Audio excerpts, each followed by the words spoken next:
Welcome to our Rivers for Change Source to Sea stories. Rivers for Change is an all-volunteer nonprofit group of river enthusiasts dedicated to changing the way people think about and interact with water. Through adventure, conservation, and education, we work to connect individuals and communities to rivers and to promote source to sea literacy. This is the first of 3 presentations this summer, 1 each month. This presentation features 3 of our most accomplished activists, artists, environmentalist voyagers you have never heard of in conversation with John Sutter. John spent 10 years with CNN. He is the recipient of numerous journalistic awards. He is a former fellow at Harvard's Nieman Foundation for Journalism and at Union Docs, a center for documentary art in Brooklyn, New York. At CNN, John created and led the series 2 Degrees about the climate emergency and vanishing, a special project on extinction crisis produced for CNN International and CNN Digital. It was our privilege to meet John and work with him on part of his 2014 Source to Sea on the San Joaquin River in California. Tonight, John and all of us are going to be joined in talking with Source to Sea grant recipients Hayley Stuart, LouAnne Harris, and Claire Dibble. These 3 paddled over 5,000 combined Source to Sea miles in 3 separate adventures with RFC Support. I'd like to say more about them, but I want to hear that from them directly. If you like what you're hearing tonight, if you want to support our programs, go to the RFC website and click on the donate button down in the right-hand corner. We appreciate your support in any amount. Without further delay, I'm going to pass the mic on to John and our 3 panelists and their stories of the Tuichi, I hope I said that right, the Tuichi, the Mississippi, and the Columbia rivers. John? Yeah, hey, thank you, John, and hi, everyone. Thanks for joining us here, and thanks to Rivers for Change for, supporting a lot of the work that you're going to hear about tonight, and for helping me in all the ways plan a trip down the San Joaquin River in California that I did for CNN a few years ago. So I'm going to let each of the 3 panelists introduce themselves and tell us a little bit about the river that they traveled down from its source, all the way out to the sea. And these stories are going to take us all around the world, to the Pacific Northwest, down the Mississippi River, to a river in South America. I'm really excited to hear about all of these journeys. I think one thing I took away from doing a Source to Sea, expedition like this is that you just learn a river or a body of water in a way that you can't possibly know it any other way if you travel with it from its beginning all the way to the end of its story when it hits the ocean. So I'm going to turn it over first to LouAnne Harris and have her introduce herself and tell us a little bit about her journey. Hi, I'm LouAnne. So this last year, on August 11th, I launched from Lake Itasca, Minnesota, and started the approximately 2,400 mile journey from the source of the Mississippi River all the way down to the Gulf of Mexico. It took me just shy of 3 months, about 86 days. And it was absolutely amazing. This was my first solo trip. I have done another expedition previous to this down the East Coast with a good friend of mine, Jules Gismondi. And this was my first big solo adventure. So I was the first woman to complete the Mississippi River on a paddleboard, and it was absolutely amazing. The Mississippi, like I said, starts up at Lake Itasca, Minnesota. It is divided into 3 different sections. You start off with the headwaters, which goes from Lake Itasca to about Minneapolis. At Minneapolis, you get into the upper Mississippi River, which is where the locks and dams start, like the real big commercial traffic really starts. And then the upper stretches from Minneapolis down to Cairo, Illinois, and then at Cairo, Illinois, it switches from the upper to the lower Mississippi River, and that section goes all the way down to the Gulf. So the upper Mississippi River, I think I have some graphics here. Hey, there they are, nice. So we have you guys can see we have an idea of the entire Mississippi, what it looks like here.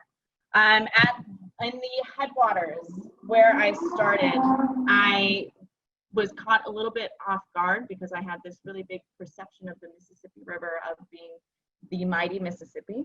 And I walked for the first entire day. And it took me 9 hours to go 14 miles, carrying all of my gear the entire way. It was a little bit rough at first, to say the least. I was really discouraged, but thankfully after that first day, I had water in the river, which was absolutely lovely.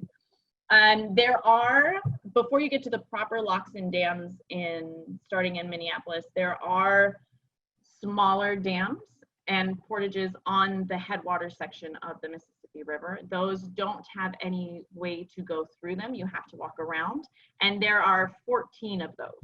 So right off the bat, in the first section of the river, I had to do 14 different portages. I did bring, if we can go to the next. So this is in the headwaters. As you can see, it started very small. A lot of the sections of the Mississippi in the first few days, you couldn't really see the river itself. There was a lot of grassland like this. There was a lot of marshland. And you really just kind of had to look down and see which way the grass was flowing in order to be able to tell which way the river was actually going to flow for you. We can go for the next. Dun, dun, dun. So this was when I had to do those portages that I was talking about. This was my rig. So this was the board that I used. It's a 14-foot board. It's 28 inches wide. It's meant to be like a hardcore touring board. So the width of the board really allows for an extra stability, while the length lets me cruise, like we know with any vessel, right? The longer it is, the better it travels. I did have about 100 to 120 pounds of gear with me on the board at any given time, depending on how much water I had with me. And then, so when I would have to portage around, I would unload everything, stick it all on the back of the board. When I first started rigging my board, I used 6 different cam straps to get that little set of wheels on the back of the board before I figured out I only needed 2. You know, trial and error. And then it's just a duffel bag strap at the front that I would sling over my shoulder and pull. So for those first portages, most of the time, it had a pretty clear path. You can see we had a pretty nice path to walk down for those portages. The Minnesota DNR maintains portage paths for those first sections. There was a possible 15th portage, which would have been the chain of rocks around St. Louis, but at that point, I did not, the river was high enough I was able to just scooch right over, which was lovely. Yes, we can go on to the next one. All along the way, most of my campsites were sandbars. So once you get out of Minnesota, Minnesota is very lush, it's very green, it's mostly woods. All the campsites that are the specific water trail campsites that are maintained by the Minnesota DNR. And they're all set up off the river into the woods. The sandbars really don't start till a little bit further down, but when they do, they look a little bit something like this. This was a very obviously foggy morning that I woke up, but it feels kind of like you're pulling up on your own desert island every single night. They are just these huge expanses of just sand that you have all to yourself all along the way, and you spend your evenings camped up on your sandbars, watching all the tugboats go by loaded down with their the barges, the big barges and the tows. Here we go. We can go to the next one. All along the way as well. So these guys here, the guy in the canoe, this is Lane Logue in the back, and he has a client there in front. Lane is part of a connection of people on the river called River Angels. Okay, so it's a whole network of people that are just set up to help paddlers that are going along their way. And they are amazing. They were a huge resource for me when I was just planning this trip. because not only are they set up to help paddlers along the way, but they all pretty much talk to each other. So if you know you're going to be in a certain area at a certain time, there's this little network of people calling ahead to let them know that you're coming, and if you need anything, or if you need to send something ahead for a resupply or anything, it's a really effective communication network to work that. And then the gentleman in the kayak is named Chris Henderson. He was another paddler that I just ran into one day after a storm. We were both paddling the same direction, and turns out we were both headed the same way. So we wound up cruising together for about a week before I hopped off, and I actually took a break when I got down to Baton Rouge, Louisiana. It's a little chronologically later, but Chris and I cruised together until I got to about Baton Rouge, when I took a break, and I actually went over to Chattanooga, Tennessee, and I did a paddleboard race that I do every year called Chattajack, and then I came back and finished the expedition out. So I took a break for a weekend to go do the race, and I came back and finished. But all along the way, you would run into paddlers and all these wonderful people that will support you along the way to help just make sure you get where you're going. And they're so supportive and really, really wonderful. They kind of help get you going through your low points, you know? Well, we can go to the next one. So this is one of the locks and dams. The locks and dams for me actually turned out to be the biggest obstacle that I had, aside from the fact that they were actually the thing that I was most excited about when I started the river. When I started the river, I paddled in rivers. I had seen different places. I've traveled a fair amount, but one thing I had never done is I have never paddled through a lock and dam.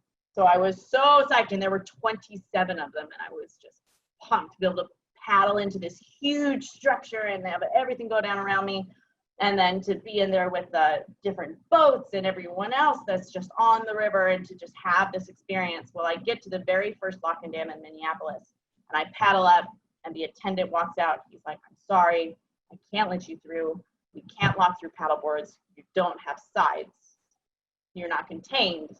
I was like, "Oh, like, okay, I don't know what you want me to do then." So was able to get through, but it turned out that because of that, and he had called his boss, he had talked to the supervisors, that after that first lock and dam, there was a memo sent ahead to the other 26 locks and dams that they are not to lock through paddle boards. So they were warned against me, that they knew I was coming down the river. So it wound up that I had to portage around not only the headwater portages, all those 14 up at the top, but then when I got to the main locks and dams, I had to portage around those as well. And those locks and dams do not have maintained portage paths. So actually, the most danger I was really in, as far as the river conditions and everything like that, was not the river itself. It was the locks and dams that the Army Corps of Engineers and we as human beings have put on the river to control it, because I have to climb up and over these big rocky dikes and scooch over these really sketchy spillways, and just try to make my way across. The only locks and dams I was able to go through were the last 3 in the river. And that was only because the river was so high at that point that there was literally only about a 6-inch drop in level. So there was essentially no turbulence or anything going on in locks and dams. In the last lock and dam, they didn't even close the back gates behind me when I paddled in. They just opened up the whole thing and just let me through. So the locks and dams went from my greatest excitement to my greatest nightmare this entire trip. But thankfully, they were all done. The last lock and dam is at St. Louis, which is mileage-wise, which is about the halfway point of the river. So thankfully, once I got those done, the river opens up, it gets really big, and it gets really fast, and there's nothing else I had to walk around at that point. We can go to the next one. So once you get onto that lower section, you really start to see a lot of like these tows and the construction barges and everything parked on the side of the river. There's a lot of refineries. It gets very industrial at the bottom. This is just below New Orleans when I got down to that point. You couldn't go more than a mile without there being some other kind of refinery or port or something pulled up along the side of the river, loading and unloading.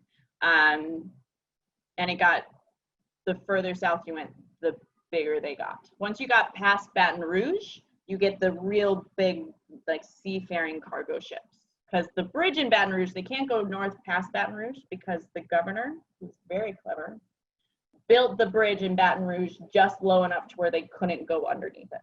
So they very intentionally constructed that bridge to make sure that those container ships could not go past that point. So they had to stop and unload and use the local tug system to continue upriver. So once you got past that point, everything, that's when you get the really big ships coming and going around you. And we can go for, once you get down past New Orleans, the actual Gulf of Mexico is about 100 miles past the actual port of New Orleans. You have 3 options to go out of. I chose the center option, which is called the South Pass. It is the smallest route to get out to the Gulf. It's also the most direct, which was nice at that point. But it's essentially, all of a sudden, because the big ships can't fit in it anymore, you go from the headwaters where you have the river seemingly to yourself to this increasing commercial traffic. And then all of a sudden at the end, you go back to this tiny little stretch of private river again, where the big boats can't get you, and you just get this little nostalgic moment of the beginning of the trip when all it was you and grass and river, and it funnels you right out onto this beach, which is the farthest beach on the end of that South Pass, as far as you can go, in the Gulf of Mexico.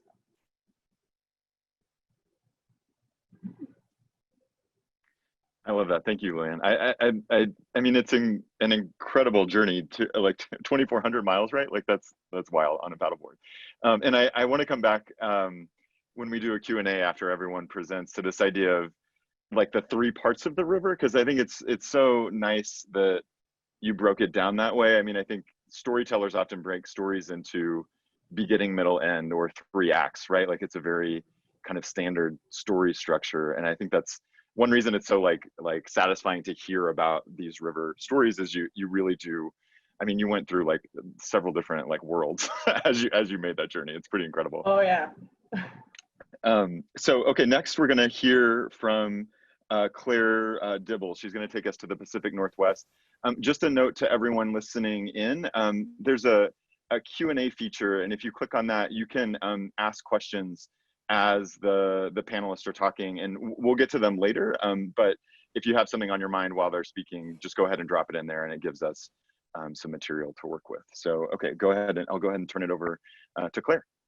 Thanks, John. Thank you, LouAnne. That was so fun to hear your story. I love some of the parallels, and also hearing how it was totally different too. And huge props for 2,400 miles and 27 locks and dams and 14 or 15 dams. Like, holy shit. Yeah, so Claire Dibble, I am an artist and a paddler, I guess, and photographer. I grew up in Maine, and I now live in Golden, British Columbia on the Upper Columbia River. And I'm sort of a project-based artist, so I'm always looking for interesting or ways to take my interests and turn them into art. And this was my first time turning it into sort of an adventure that is also meant to be maybe several expressions of art. And Janet, we can go into the presentation, and if you don't mind sort of just auto advancing every 25 seconds or so, that'll keep me on my toes.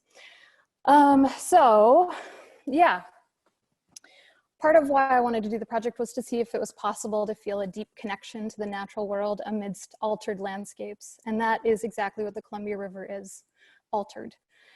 Despite dams and power boats and railways, I was indeed able to feel connected to the land and the waters around me. And it was in part because of the little boat that I built.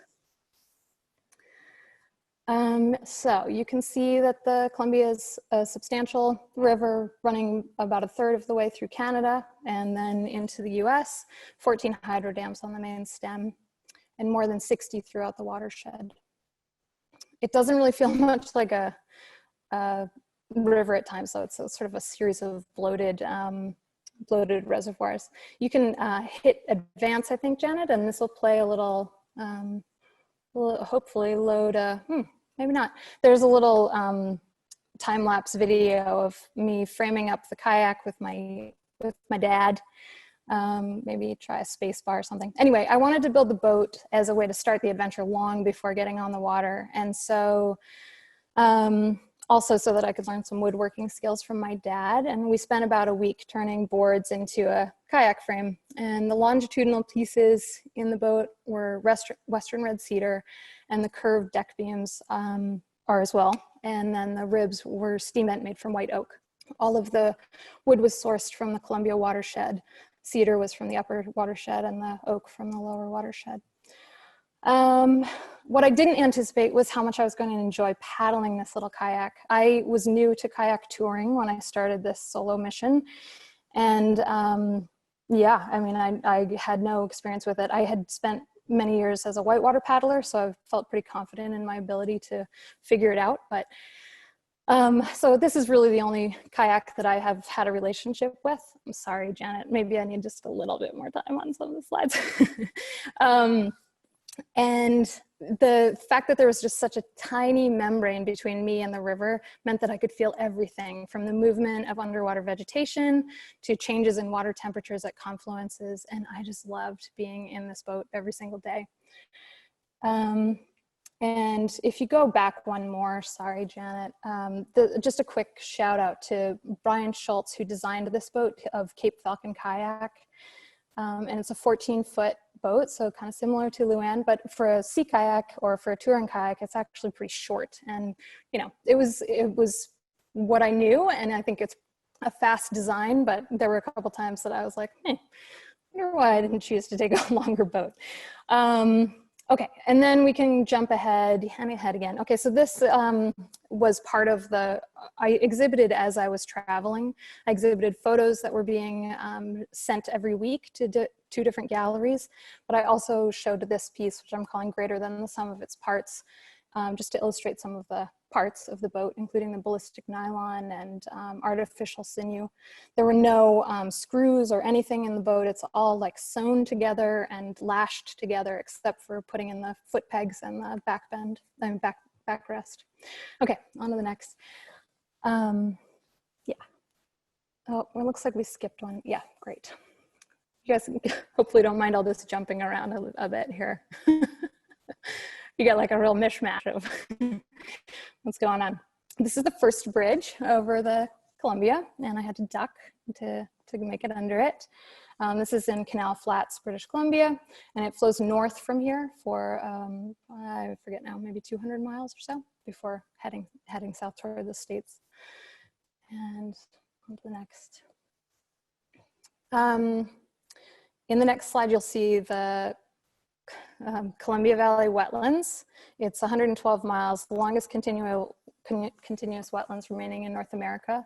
There are more than 260 resident and migratory bird species. There's also a lot of mosquitoes, and this is one of the few free-flowing sections of the river, and I feel really lucky to live along it.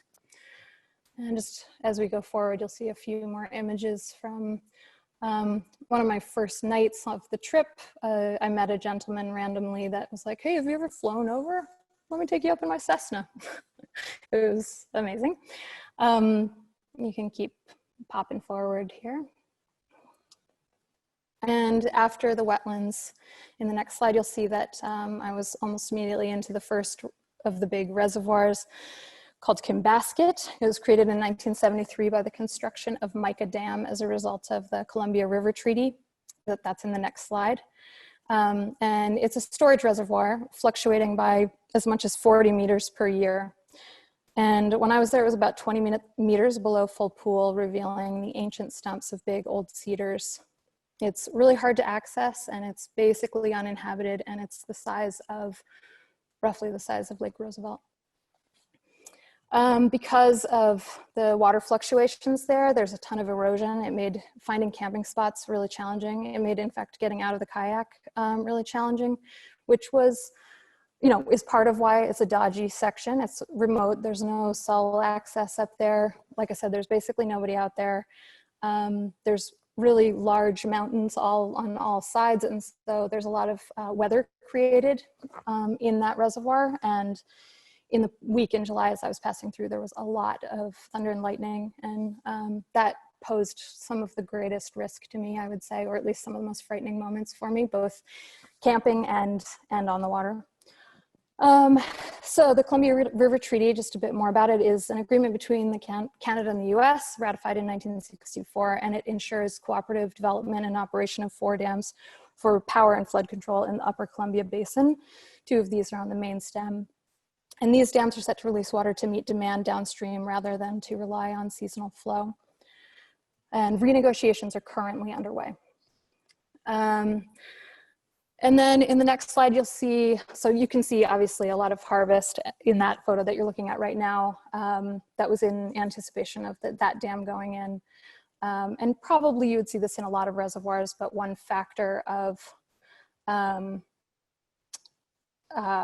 having such a major drawdown every single year is that these ancient forests are revealed. But there's an awful lot of logging still going on in the Columbia watershed. And these logs are waiting to be processed by a lumber mill. Scraps will go on to a pulp mill just downstream. That pulp is pressed into something kind of like cardboard, shipped to China, where it's turned into paper products that are then shipped back to us in North America. Paper products like the toilet paper that is, you know, hot topic these days. This combination of logs that you see in that boom are likely a mix of fir, spruce, hemlock, and cedar. And then flowing into all of these reservoirs, there are raging creeks and rivers. Oh, it's so tough with the advancing. I liked paddling up these creeks and side channels just to think about how certain salmon would have worked their way up to these creeks to spawn for millennia, but not in the last 80 years since Grand Coulee has blocked their passage. Before Coulee, there were salmon who swam hundreds of miles to just this one creek, not the one upstream or downstream or across the river, but this specific one, and I just find that so fascinating. And hopefully one day, well, I don't know about hopefully, it's one of the many issues that's very complicated on the Columbia River, which we can talk about more if there's time later. Okay, in the mid-Columbia, I went for a nearly 2-month period without seeing any trees, and I missed them, or barely any trees. This is the White Bluffs on Hanford Reach, the only free-flowing non-tidal section in the US, and it flows along the Hanford nuclear site, where decades of manufacturing left 53 million gallons of high-level radioactive waste, and they're still in the process of cleaning it up. In the next slide, you'll see the B reactor. The first full-scale plutonium production reactor in the world. Plutonium manufactured at this site was used in the first nuclear bomb, which was tested at the Trinity site, and in Fat Man, the bomb that detonated over Nagasaki, Japan. During the Cold War, the project expanded to include 9 nuclear reactors and 5 large plutonium processing complexes, which produced plutonium for most of the more than 60,000 weapons built for the US nuclear arsenal. One of the things that happened, in the next slide, you'll see John Kelly, and he's the author of the guidebook that kind of prompted me in some ways, or planted a seed for me. I was in the library once and I saw a book that said paddling all 1,200 miles of the Columbia River. And I was like, oh, you can do that? Cool. And checked the book out and started to daydream about it. And then I was lucky to meet John randomly at a salmon release ceremony with some of the local tribes. And then we made a plan to paddle together for the day, and we did that along Hanford Reach, and it was really great. And in the next slide, you'll see just a snippet of the gorge. There's obviously so many beautiful, interesting, and controversial parts of the Columbia, including the gorge, the very, very windy gorge. But I've chosen to focus more on the upper Columbia because I feel like it gets a little less airtime generally. And I'm happy to answer any questions that you might have about the huge gaps in this storyline. And I had a sail. That's one of the last things I'll tell you. This is a 1.4 square meter sail from Falcon Sails. it was rare that there was wind that was anything but a headwind. And as an inexperienced kayak sailor and a solo paddler in a heavily loaded boat, I was very cautious with my use of this tool. But that said, there were a few crucial days when this sail carried me, including on my longest day, the second to last day of my trip. And I was racing against a change in weather, and I doubted that I would even make it to the ocean before a big fall storm hit. And I was also quite fatigued, as you might imagine, by that point. And this little sail, along with the gift of a gentle tailwind, got me over the proverbial finish line. And I should just note that this particular photo is actually taken in July. There was no time for taking photos on that day. And this is the last bridge over the Columbia at Astoria, Oregon. It's 4 miles long, so I didn't have to duck going under this one. I finished paddling just a few hours after crossing under this bridge on October 14th. And then the storm came smashing in, and it was just in time, thank God. And I made it, thanks.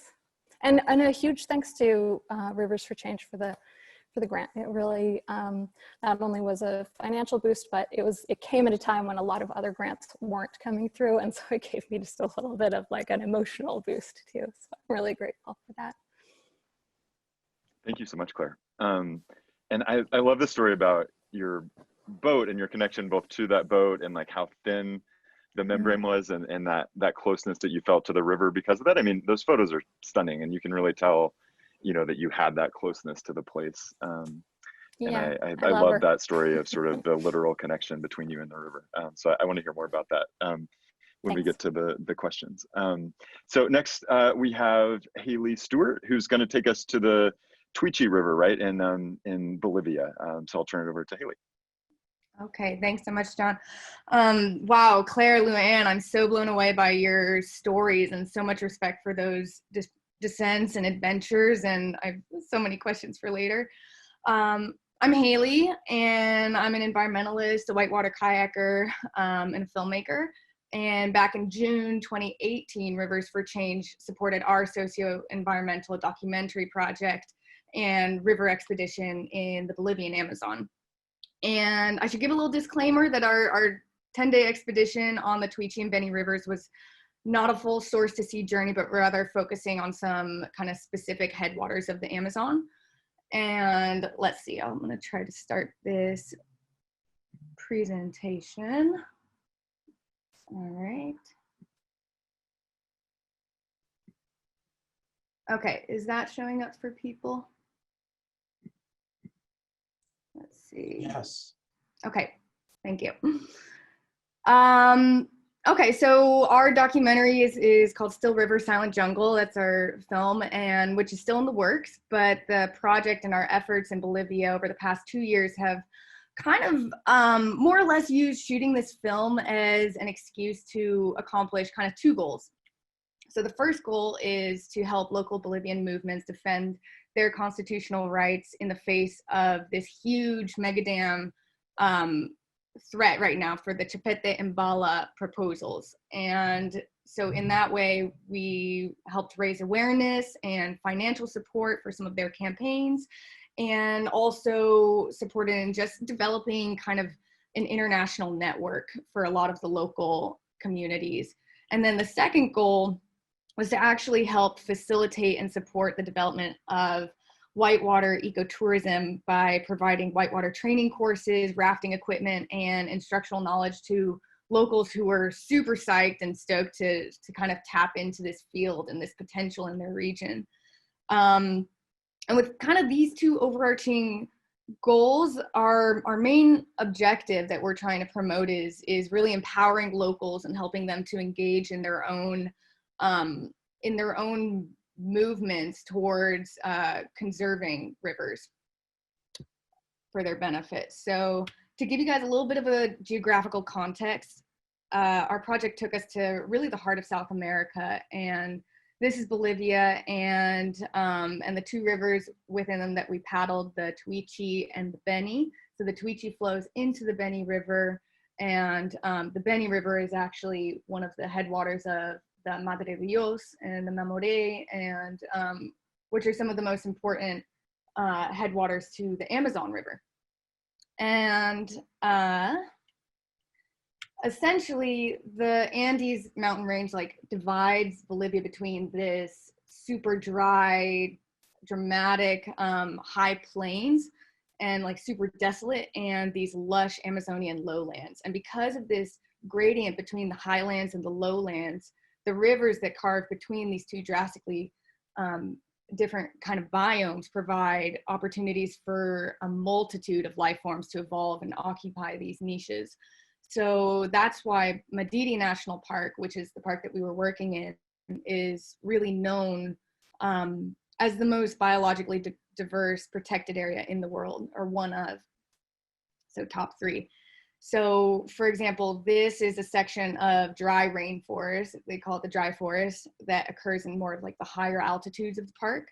And not only is this region, you know, exquisitely biodiverse, but it's also extremely culturally diverse as well. And in Madidi National Park and its sister park, Pilon Lajas Indigenous Reserve, we have Takana, Moseten, Eseja, Lekotziman, Uchupiamona, Quechua, and all these different ethnic groups, but there are also communities that live within these parks who are called the uncontacted people. So these are people who choose to live uncontacted by civilization, and you're not allowed to go find them and have conversations with them, and they're nomadic tribes that live within the Amazon. So you know, I'd studied in Bolivia back in 2014, and as a kayaker, I've always been fascinated by mega hydroelectric development and kind of humanity's obsession with manipulating and even kind of gambling with rivers. And so when I first heard from my old college professors from studying in Bolivia that there was this huge mega hydroelectric project proposed in this region that was, you know, supposedly protected, you know, 2 nationally protected areas, it really caught my attention. And the 2 dams, so the 2 dams that they would be placing in this region on the Beni River, they are called the Chapete and the Bala. And so they would flood together about 770 square kilometers of Amazon rainforest within the 2, you know, the whole flooded areas within these 2 is practically within these 2 national parks. And it would also force the relocation of 48 indigenous communities, and additionally like flood not just the Beni River, but its 2 tributaries, the Quiquibé and the Tuichi. So aside from being culturally and environmentally important, this region is also economically significant as well. The Tuichi River has some of the biggest whitewater potential in the country, and that's kind of where we found our entrance onto the scene. So my initial idea was to go down, paddle the river before it was dammed, and maybe make, you know, a small video about the experience. But one thing led to another, and I started connecting with people and learning about their stories and kind of the scope and scale of the threat to the region. And it rightly became a much more in-depth operation. And I wound up organizing a bit of a bigger river expedition with the park guards of Madidi National Park, with indigenous activists, with raft instructors, safety boaters, and local representatives from some of the campesino communities.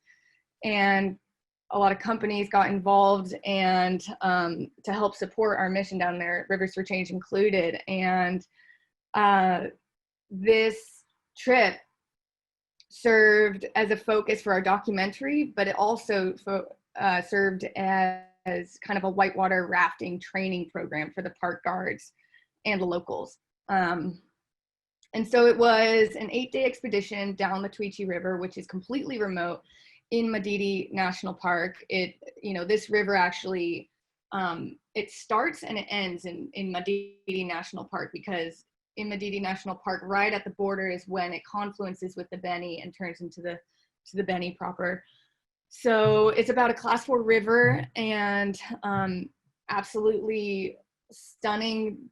Pretty much, I think the biggest thing that caught my attention was just how much it changed from the high plains to the dry forest to all of a sudden this real lush jungle.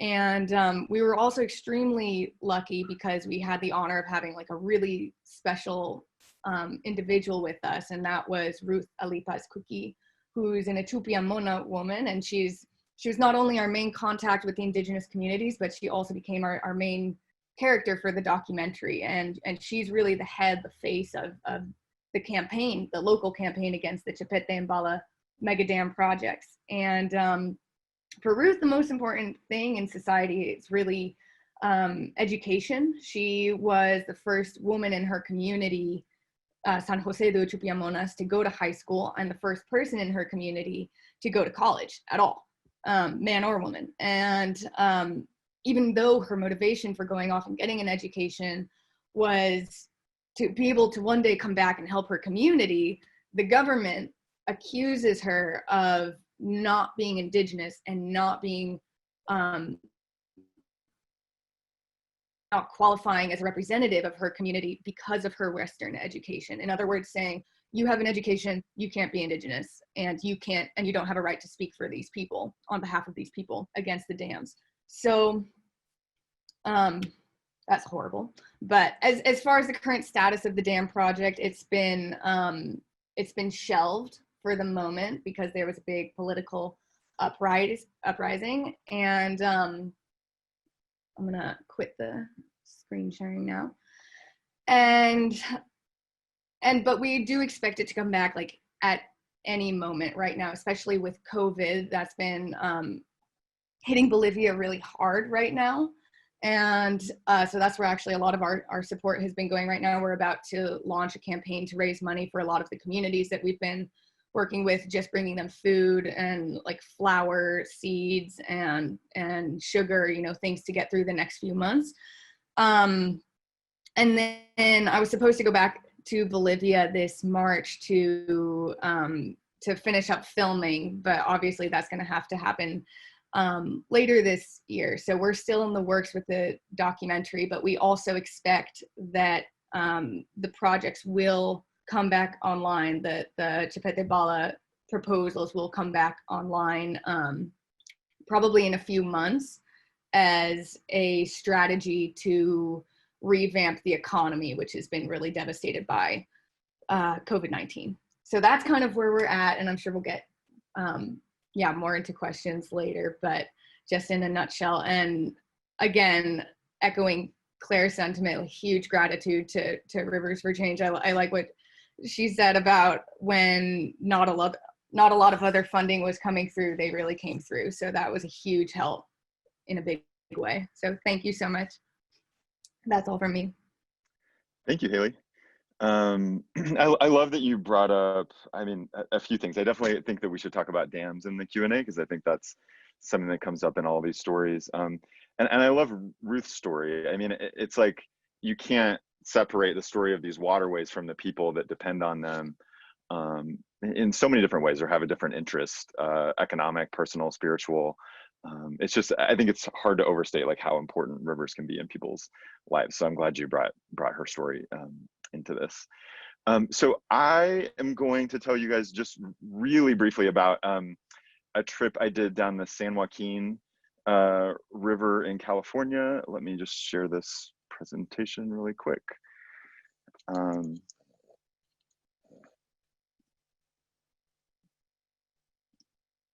Okay.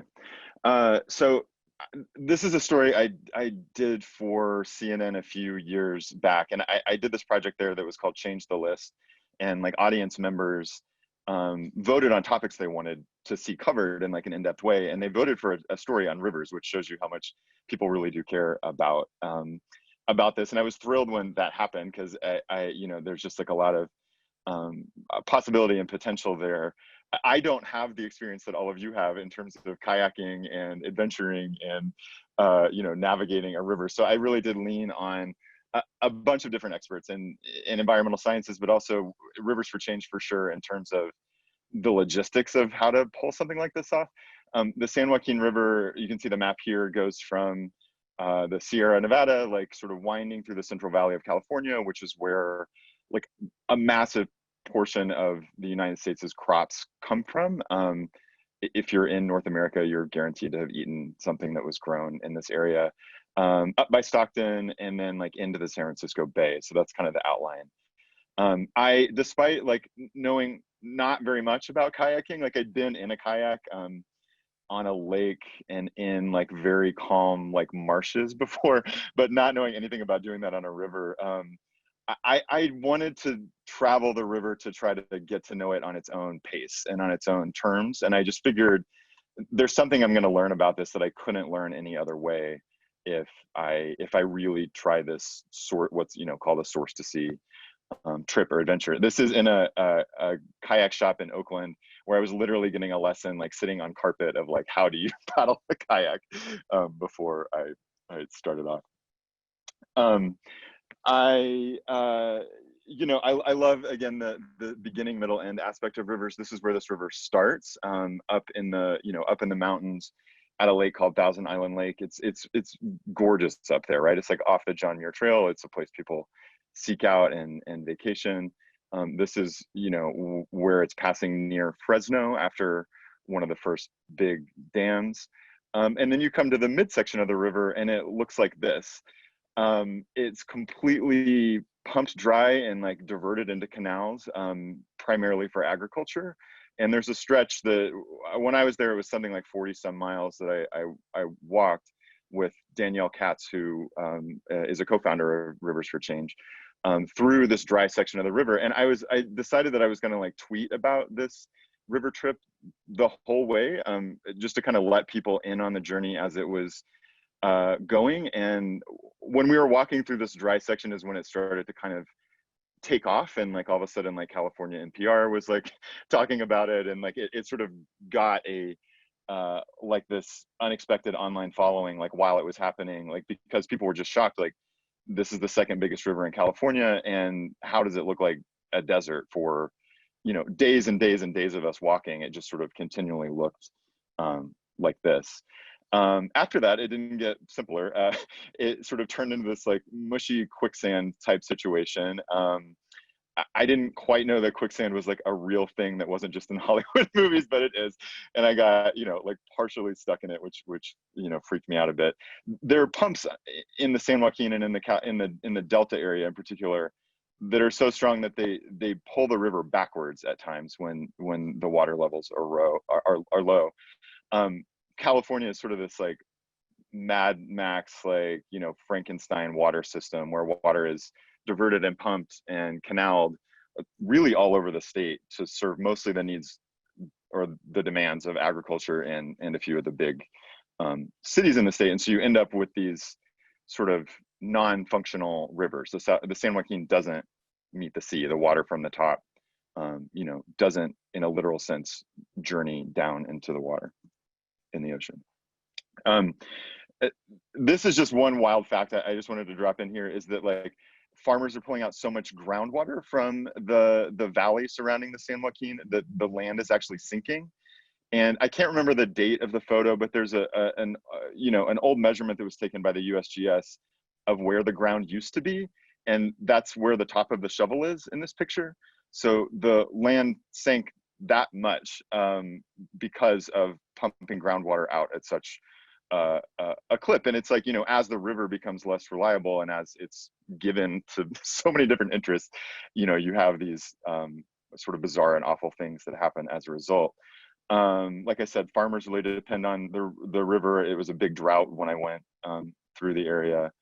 I spent a lot of my time talking with people who work on and depend on the water in various ways. I kind of thought setting out that this would be like the story of a dead river and like an unloved and unknown river. But after spending time on it, I kept meeting people who just really, really needed it in various ways. This is a guy, Walt Shubin, who was one of my favorite people I met on the river. He lived near it for most of his life and could remember a time when, salmon and other fish just sort of like filled the water. So it used to be a big salmon run up the San Joaquin. Now there's a state program that, at least when I was there, was putting salmon into trucks, driving them around the dry part of the river and dropping them back off so they could keep, journeying upstream. Salmon species are some of the fish that, swim up river from the ocean to spawn and then back down. So they sort of are iconic in part because they're amazing and can jump 10 feet in the air and are just like really cool,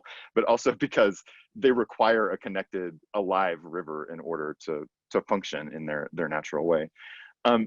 People started just like finding me on the river because of these tweets. They would like look at the location, and this woman stood on top of her water tower for like a couple hours, just sort of waiting for me to come by so she could tell me about her farm. This guy lives in a houseboat and drinks out of the river, or has before, does his laundry in the river. Again, I just was stunned by the ways in which people are very literally, connected to these waterways. And then this is the other John who you met at the start of this, John Dye, and I, in a 2-person kayak under the Golden Gate Bridge, which is sort of the natural conclusion of that story. Again, I know nothing about kayaking, and John and Danielle really like saved me in terms of making this like a safe and possible journey. He went with me through the end and the most sort of harrowing part for me in terms of like, dodging ferries and barges and all the things that come in and out of this gateway to the west. So that's just a little bit about the story. I want to end just one other story about a person connected to this water. And this is a guy, Darren McCoy, who is just an amazing and sort of daredevil, like whitewater kayaker. He falls off of waterfalls and cliffs and is, just does amazing stuff. And he's one of the few people who's kayaked some of the upper reaches of the San Joaquin.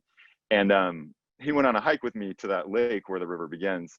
And as we were walking along this kind of canyon, you could hear the river down to the left in this photo.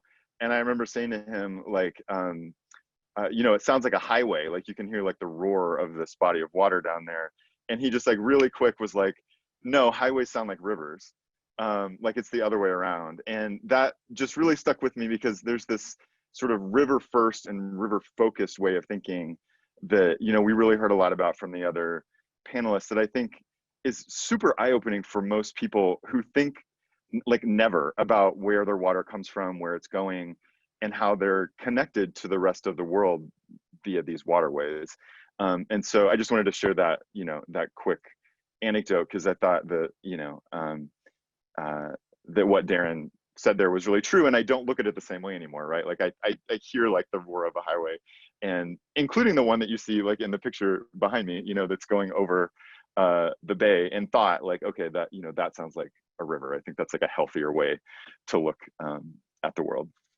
So we have, it looks like a number of questions actually coming in from the audience. I just to make sure that we get to it, I do want to start with this idea of dams and sort of like the policy issues that intersect with rivers before we get back to some of the, the personal stories, which I really do want to dig into. But does anyone want to jump in there? Like, if you were to talk to someone who really, again, like sort of isn't tuned into rivers and isn't thinking about them much, like, what do you think is like the most pressing issue that they face that's political, that relates to sort of how we're manipulating and using them?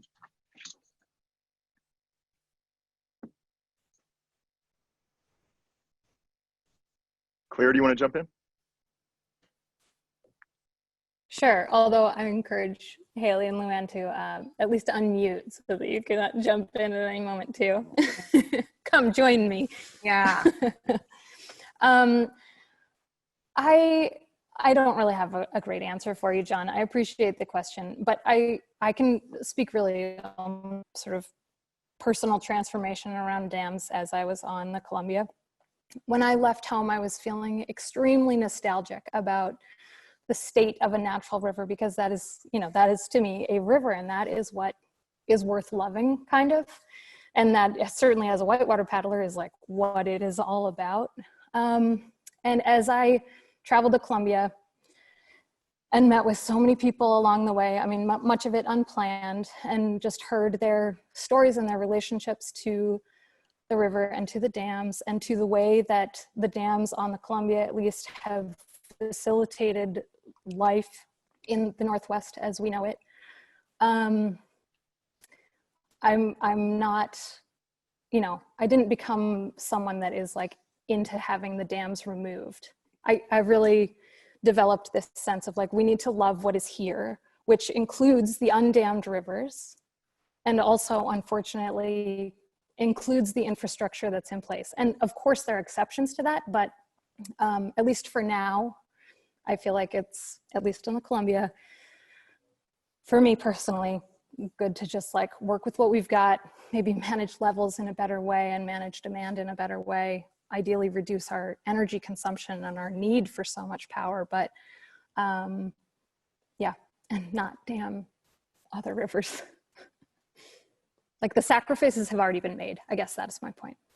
Yeah. I do like that idea of loving what's there, because I mean, there are dams that are being removed successfully, right? And then there are others that it seems like that it probably isn't politically feasible in the near term, or that there maybe is an important reason that they do exist. Haley or I would LouAnne, also do just you like want to jump in on that?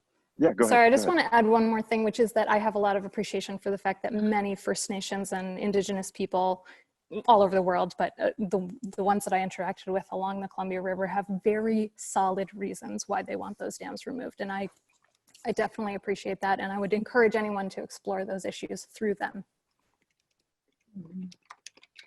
LouAnne, do you want to jump in? Oh, or Haley, go ahead. Go ahead. Go ahead, LouAnne. Probably Just the because of the biggest sheer thing- number that you encountered. So many, big and small and different sizes. It was horrible. But well, it's interesting for me because in the process of looking into just planning this trip, and you can find it online, but there's a map of the Mississippi River, and I think if you like look up like ghost trails of Mississippi River, and it's a map that shows all of the different courses over the history of it being charted that the Mississippi River has taken. This river moves a lot, or it used to.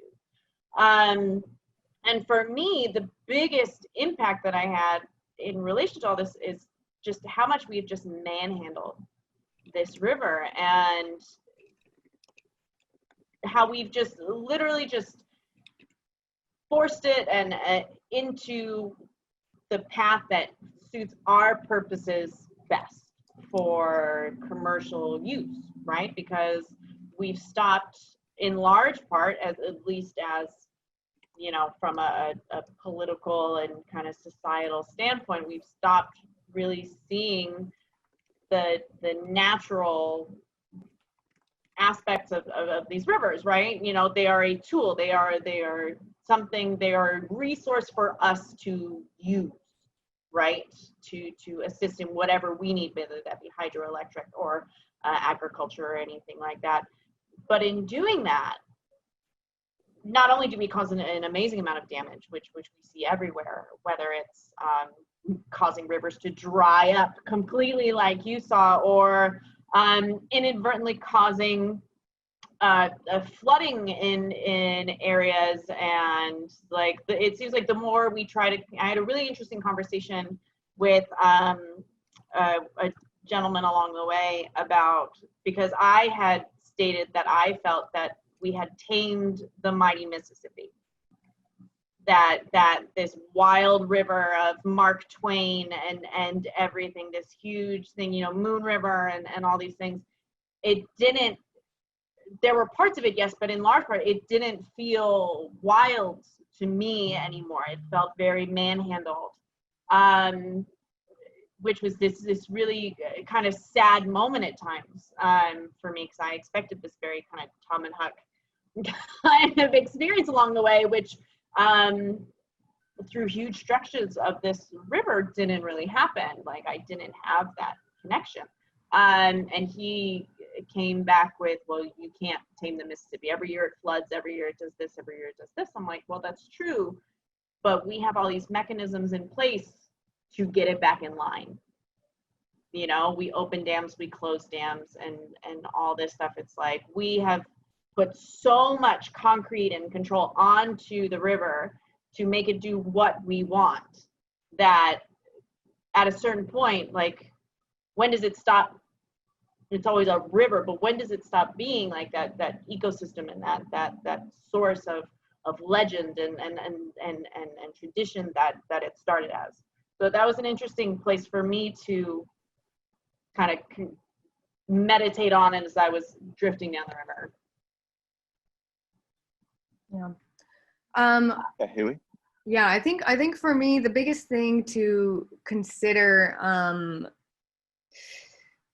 it's tricky. I often come from a defense-based lens because the projects that I choose to focus on tend to be pretty significantly and obviously corrupt. Clearly with mega hydroelectric development, with any kind of mega development, as soon as you put the word mega in there, it's a whole slew of factors. It's so multifaceted, and you're talking about balancing the interests of, the interests of humanity and the society and the needs of the people, or the needs of the people greater for, like, do we need more electricity? Do we need more infrastructure? Do we need to stimulate the economy? Or do we need to restore these fishing populations and these endangered species? Do we need to preserve what we have and save these resources for our future generations? And especially when you're talking about destroying wild areas or restoring wild areas, or places that are so altered already by society and infrastructure that it's impossible to restore them into a pristine or natural state. And I also think, for Bolivia specifically, it's kind of, for me, a lot of what I see is kind of like the concept of not repeating past mistakes. In the US, for example, we are taking out more dams. I saw that John posted in the chat box about the next webinar on the Klamath dam removal. And so we are taking out dams that no longer serve us. We are finding better ways to work with nature and not simply concrete. I really like LouAnne's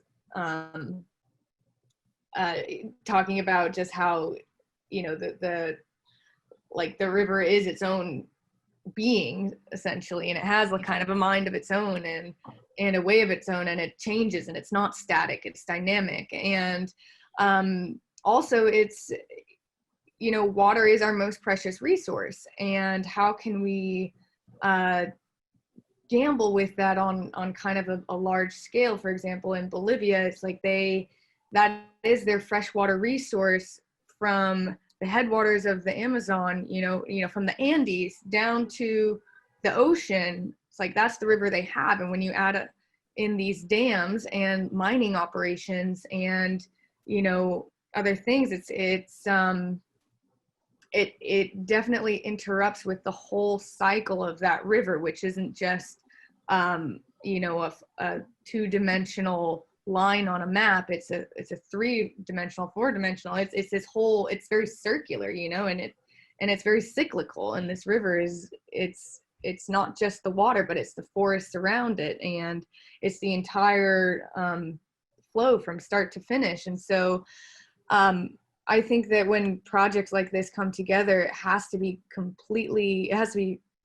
really, really intentional about what is the best for the nation. What are you trying to accomplish? And how, and being realistic with the benefits and the impacts of projects like this. With the Chapete Bala project, we know that it's going to be 3 times more expensive than they anticipate it to be, because they're not taking into account certain costs.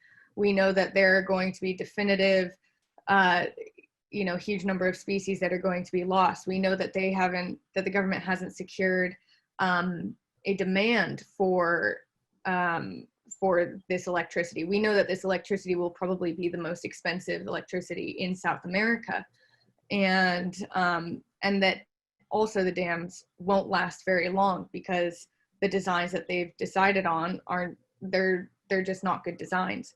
And so there's a lot of things that they're just not doing it quite right. But and every project is different, and so that's kind of where I'm coming from with it. And I think it's a lot to consider. There's so many factors and so many parts to it. I could talk about it forever. I do think, I'm glad you mentioned the upcoming webinar about removing dams. I mean, there's something amazing about seeing a river come back to life when that happens, right? Because it does, a part of it at least dies, right, when that dam is put in place. And there are these massive trade-offs in terms of its sort of, you know, biological ability to function and support the life that naturally lives in it. And I guess I know more about the Mississippi than the other two cases, but it's, I mean, it's stunning to me that a lot of you hear about, you know, towns way out in the bayous of Louisiana, and I've been out to some of those for work. And they're facing all these threats, right? Like climate change is raising sea levels, and that's displacing some people, a lot of people actually. And you have this massive disappearance of land that's associated with that, but also with the fact that the river has been sort of turned a direction, and so it doesn't deliver all of the sediment that it used to, which kind of keeps those marshes and that land alive. I think we're only kind of grappling recently with how much we're taking away from these systems when we engineer them so much. So no, thank you, Hayley, and thank you all for those comments. So we're a little bit actually past the time that we initially set as the end. I'd like to stay around and talk a little more because you guys have some really smart questions that I want to get to, but I just wanted to note that in case anyone needs to drop off. So Elizabeth, Anonymous, like a couple other people, there are a lot of questions about like the logistics of doing this. Let me see if that question can pop up on the screen. So who wants to weigh in with that? Like the questions were basically like, what sort of training did you have to do? What do you do for food? What do you do when you're in areas that are remote and away from people? I think all of us, it sounds like at least at some points in our journey, we're alone on these trips. So who wants to weigh in with that? And kind of in the context of like, it sounds like some people are interested in doing something similar. Like what, by way of practical advice, would you give someone who wants to explore a river in this way? Well, for me, as far as planning and logistics, when it comes to like physical training, I'm lucky in the sense that I teach paddling, right? I teach kayaking, I teach stand-up paddleboarding. I've been a guide and an instructor for 9 years. So a pro and con of that is, one, I do it every day, so that kind of helps. But on the con of that, it's like I'm working, so I don't necessarily get to do my own like strict training. But as my preparation was much more on the strict logistical standpoint, and that's just a matter of like, I looked up all the charts, the navigational charts and the headwaters. The Minnesota DNR has a chart because the Army Corps of Engineers apparently doesn't bother if it's not commercially viable. So the Army Corps of Engineers took over the charts starting at the upper river when the locks and dams started.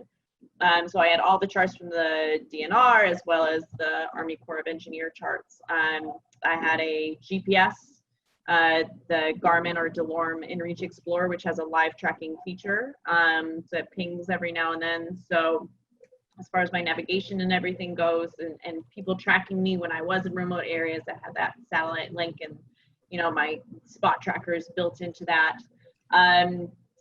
You have to look at where you're going to be, right? I mean, technically, I guess you could wing it, but you set yourself up for a huge potential for very large disasters if you do that. But so I would look, you know, at the stretches of rivers I was coming to. I would look for my opportunities for water, my opportunities for resupply. I had at all times probably from 3 days to like a week's worth of water, depending on the stretch that I was coming up to. And then for food, for the most part, I had that freeze-dried camp food because it doesn't weigh anything. You know, the more crap you have on a paddleboard, the more top-heavy it is, and the harder it gets to, you know, manhandle. So, you know, lighter is better. And everything was ultralight. All I brought was a kettle for boiling water to rehydrate my food. And then, yeah, so it's just a matter of, you know, looking ahead, planning ahead, knowing where your towns are going to be, knowing where your opportunities are for exits. And then also having a certain amount of flexibility, right? Things never quite go according to plan. So rather than it's like, okay, I'm going to get here this day, I'm going to get here this day, especially since I knew it was going to take months, just knowing my general options all along the way. And then at the end of the day, look where I was, look for my options for the next day, have kind of like A, B, and C depending on my goals and my options, and then just take it day by day.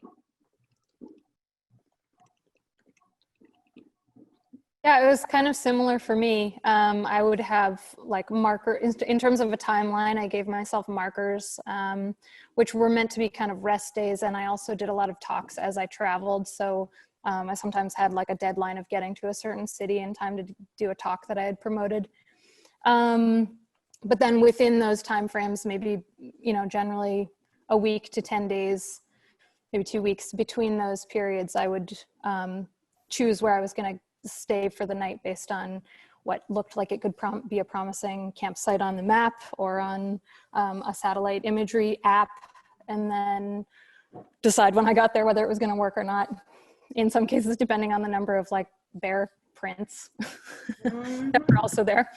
And then for food, I also took mostly dehydrated stuff. I sought out sponsorships from a lot of different companies on that, and I am a first-time solo expeditioner, and so I didn't really have any cachet, and so I didn't manage to get any of those sponsorships, but I'm kind of glad because I ended up borrowing a friend's dehydrator, and I just dehydrated a whole bunch of my own food that I'd cooked at home, and so the result was that it was food that I knew that I liked, and I knew what was in it, and it was kind of fun as I was cooking the food and dehydrating it at home to be like, oh, I'm going to eat this out on the river somewhere. And then to be out on the river somewhere and be like, oh, I was at home when I was making this and it tastes like home.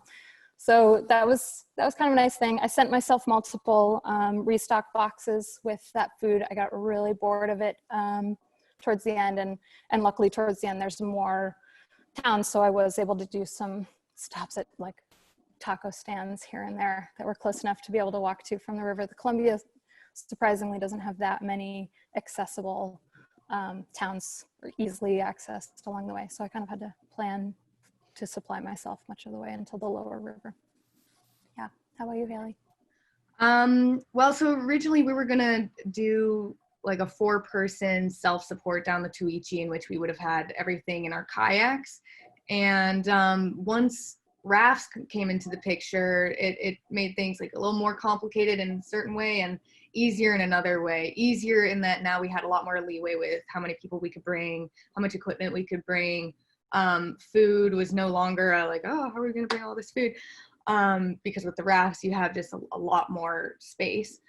And more complicated because then we had to transport the gear. And for us, the gear transportation was definitely the most complicated part of the whole expedition, because NRS actually donated some rafts and some equipment, and unfortunately our rafts didn't get on the plane the first time around. And so and plus, you know, so I was just like at the airport with 8 oversized bags at 3 a.m. and had to go back, and luckily my parents came out and helped me like repack everything and ship one of the rafts to Bolivia, which got there 3 months later, and managed to get the second raft on the plane 4 days later. So it definitely delayed the trip. So I think what LouAnne or Claire was saying about having some flexibility and some contingency plans,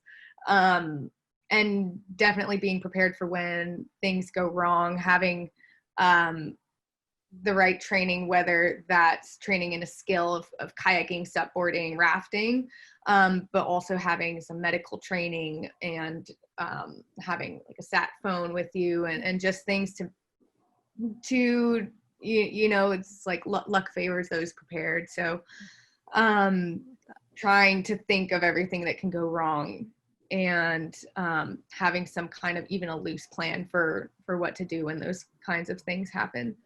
But yeah, it takes time, and I think just talking to people too, and probably the biggest preparation for me was when I would be wondering about something, I'd like, oh, I have no idea about, I know nothing about that subject. I'm gonna go find someone who knows something about that, talk to them, see what they think, and just kind of get tidbits of information from a lot of different people. I think that's the best way to make a plan, you know.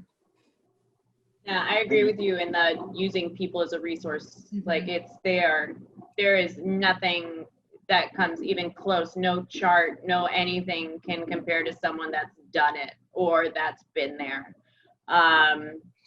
So yeah, like I mentioned earlier, there's the network of river angels, and there's a whole like Facebook, you know, everything's Facebook now, but of Mississippi River paddlers, and it's just a network and a resource for people. It's like, hey, I'm in this section, am I gonna get kicked out if I try to camp here? Hey, I'm going through, or I'm planning for this time of year. It's like, there's a couple rapid sections, what does this look like? Is it, hey, I don't have any water and I have to carry my paddleboard and I'm really bummed out, does it get deeper? It's like, so people are such an amazing resource to be able to utilize. Yeah. I agree completely. I would Yeah. second that. I mean, there were like these, you know, there are government websites, right, that have like stream gauges that tell you where water is in a river, and where I thought water was coming back after the San Joaquin was dry and where it like actually came back were very different things. And if I had known better what was happening, you know, it would have saved me a lot of like dragging the kayak through mud, you know, for a few days. I mean, in terms of like the you know, things can and will go wrong. I mean, partly because I was just so new at this, like all the things did. Like I had food with me, I kept it in dry bags. If you're not familiar with like river travel, like that's a thing that just like everything is wet all the time. And so you use these dry bags to try to like contain that, but it's not entirely possible. I tied my food up in a tree, but still like a raccoon came and like the first night I was camping, like ripped that bag apart and like ate half the food. So that was like sort of right off the bat, I was, you know, it was a misadventure. I had a GPS device that, I forget the name of it, but there are a bunch of brands of these that like sort of pings a satellite every so often and gives whoever has access to it, like your coordinates. And we mostly wanted to use that to make a map of where I was, but also to know if I was like, you know, still alive. But I like flipped the kayak and I lost that, and I didn't know at first that I lost that, so that caused the thing.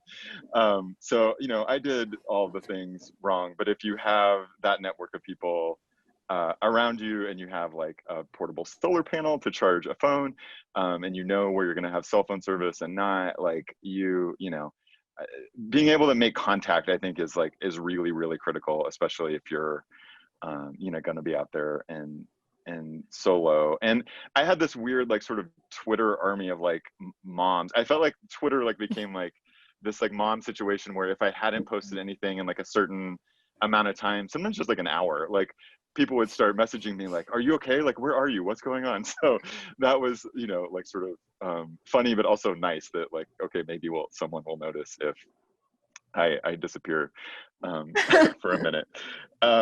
So I want to ask one more question, and we may have to wrap up, but I think Rivers for Change has offered to like send around if there are some, you know, some other questions that are coming in that we don't get to, we might be able to find a way to answer those in email or something later. I really appreciate all the enthusiasm and interest. And I would direct you to their website if you're someone who's interested in this kind of journey, because they're definitely have the experience and are connected to people who know how to do these expeditions. But to wrap up, I'm wondering, like, there were just so many things for me that I felt like I learned by being out there on the water and experiencing it, that all the government reports, environmental groups, like whoever I could interview and talk to beforehand, like I never was going to be able to understand that river and that place in the same way as if I had actually traveled with it on kind of its own tempo again. So I'm wondering, like, what, like two ways of framing it, either like what most surprised you on the journey, or what did you learn that you would have had no way of like really figuring out through any other means, but by spending, you know, so much time and energy and effort, because this is the hard stuff, you know, to get to really know these waterways. Well, I think for me, the biggest thing was thinking how if I had gone down that river, is actually strange, because I think if I had gone down that river alone, no matter how much research I did on it, it was so incredible for us to have actually the locals of that river with us, because they would constantly point out different tribes or different plants or different animals, and they knew, you know, we would see jaguar prints and they would know exactly like how long ago they had crossed through that place. And I think that was just hearing the stories of the locals and being with them. That was the biggest thing for me. I was like, wow, that totally changed my perspective, because it's you know, every time you get to paddle a new river, it's like, it's really exciting. You're like, wow, this is great. I'm knowing it like nobody else knows it, but you really don't, you know, you really don't know it like the people who really live on that river, and those people know so much about it. So I think for me, that was the biggest thing, just realizing how much I didn't know about that river, even though I was still experiencing so much. That's beautiful. It reminds me of this gentleman that I met in Wenatchee, Washington, and he was part of the paddling club there, and he goes out every single morning and paddles on the Columbia right there. And he was so like, he was just like so I guess envious that I was getting a chance to know his river, you know, from start to finish. And I made the point to him that he knows this section, the one where we were standing at that moment, so much better than I ever will, because he's seen it 365 days a year for however many years. And he has like such an incredibly deep relationship with that particular piece of land that, or and water, of course, that I was just like, you know, skimming the surface and not knowing it at all, you know, in some ways. It's just really different ways of knowing it. But to answer your question, John, if I'm being totally honest, I think that I don't have a great answer yet. I expected to understand both the river and also sort of the meaning, I guess, or yeah, the weight of this trip after having finished it. And now that I've let some time pass, I think that there's just like a lot of processing that will continue to go on, and it could be years, I don't know, before I really have learned the biggest lesson, if that was the question, sort of like what the biggest takeaway was. But I will say that for me, being solo and being out on the water every single day for 3.5 months, I wasn't solo every single day. I had some friends join me for a few days here and there, but I just noticed how much my senses changed, all of my senses, and also just how much I related to the river and thanked her basically for shifting my perspective through all 5 senses. And that was a beautiful, beautiful thing to take away from it.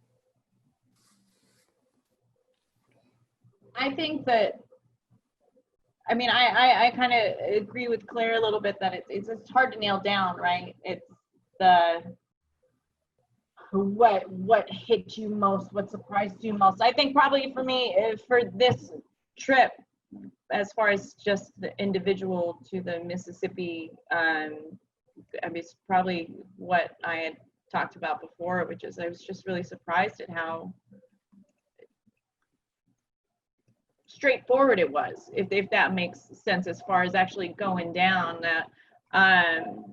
Because coming from paddling, I'm in New York. I know when I started talking initially, I said nothing about myself personally. I just jumped right in. But I'm in New York. I work in New York Harbor, and I have for the last 9 years. And so boat traffic and shipping channels and all these things that normally freak most people out, I deal with every day.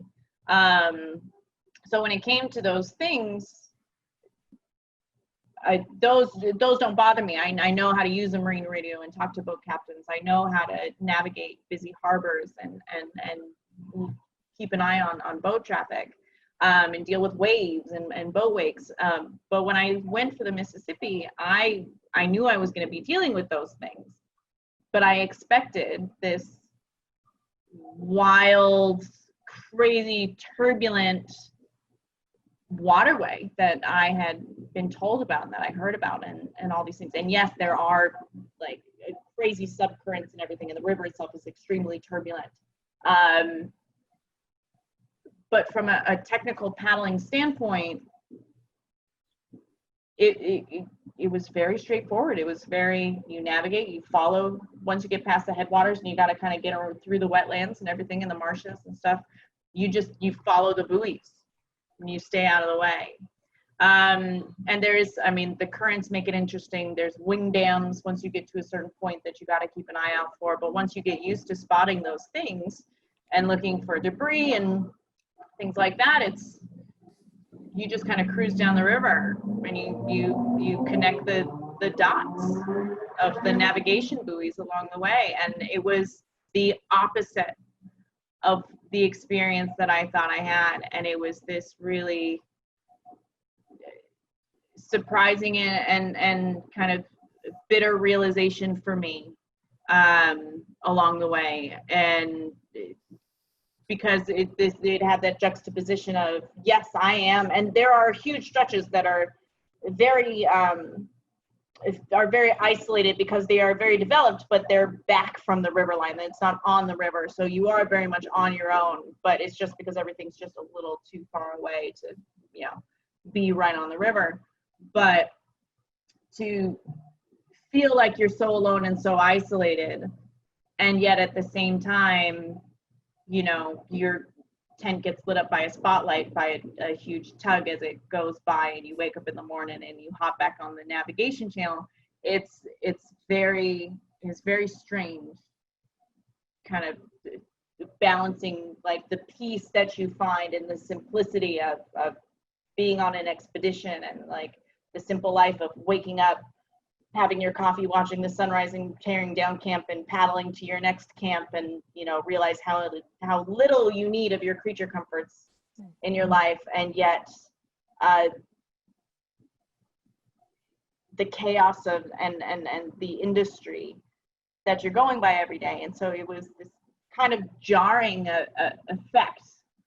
So it was an interesting emotional and mental experience going down the Mississippi River, as opposed to my expectation and that sort of tone of the experience that I had.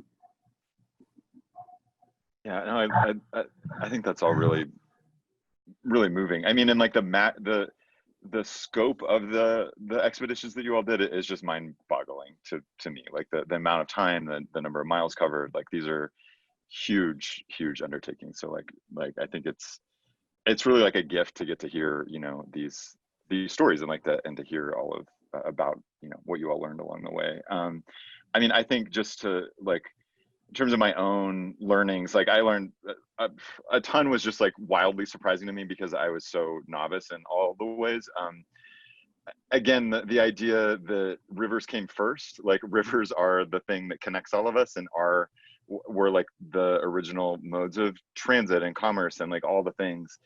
And that highways sound like rivers. That I think of that like a lot actually. And this has been a number of years since I was on the San Joaquin, and also just the realization like how many rivers are dead or like severely wounded in various ways because of how over-engineered they are. Like the San Joaquin, you were mentioning that it was kind of like, you get going and you follow the buoys and where you're going. The San Joaquin is like, there are parts where it diverts in like multiple directions, and it was very easy. You would think that it would be simple, like to start at the top of a river and just like follow it to the ocean. In terms of, getting lost, and I'm definitely the kind of person who could get lost like in a parking lot, but I was pretty good at getting lost in a system that, that had multiple avenues and channels and like sort of all these switches going on that, are super confusing and don't just follow gravity in any kind of like actual or logical way. Again, I just want to thank all of you for taking time to share your stories and your journeys with us. I just think it's been super inspiring and interesting. And I know it's probably a little like strange to have these conversations about adventures when, we're all in some degree of lockdown because of, the pandemic, and there's just a lot going on in the world with racial injustice and all else. But I not to take away from any of that, I think this is a really nice conversation to be having, and it's been inspiring and nice to sort of think about the big world out there. So I really appreciate you all taking time to do this. And I'll go ahead and pass it back to John Dye from Rivers for Change, who brought us all together today and who funded the other 3 trips that we heard about. So, John. Thanks so much, John. Wow, yeah, I'm kind of blown away listening to these. The first source to see that Rivers for Change did, we launched on the Russian, and within 400 yards, we wrapped the canoe on a bridge piling, and then spent an hour getting it off, and proceeded to paddle 3 miles of white water in the dark to get to a campground which was closed. And then getting woken up by the sheriff and a very friendly canine dog at about 2 a.m. So yeah, yeah, we did such a nasty job with that. So yeah, stuff goes wrong, and it's great hearing of your successes. There's a bunch of questions in chat that we're not going to get to. I'll try and like answer some of those offline. And just remind people that episode 2 is going to happen. That's called Women Speak and the Yukon and Beyond Listens. Our moderator for that is going to be Amy Byers. She's an adventure racer and multi-talented, very capable person who is watching this, I'm sure. And she's going to be talking to Emily Matthews, Brooke Ramsey, and Heidi Virtanen. I'm not saying her name right. But that's on, what's the date for that? That's July, I want to say 28th. It's the last Sunday, 5 p.m. in July. And then episode 3, that's August 30th, 5 p.m., also a Sunday. That's about the dam removal on the Klamath. And that's going to be moderated by Kristen Podolock, Kristen Wilson. She got married. Kristen's a fluvial geomorphologist with the Nature Conservancy, and she's going to have a panel full of people talking about dam removal coming from several sides. So thank you very much. I can't wait for the next one. And thank all of you for watching and participating. That was wonderful. Thank you so much, John. Thank For you. making Thank all you, of John. these Thanks, everyone. Bye-bye. Bye-bye.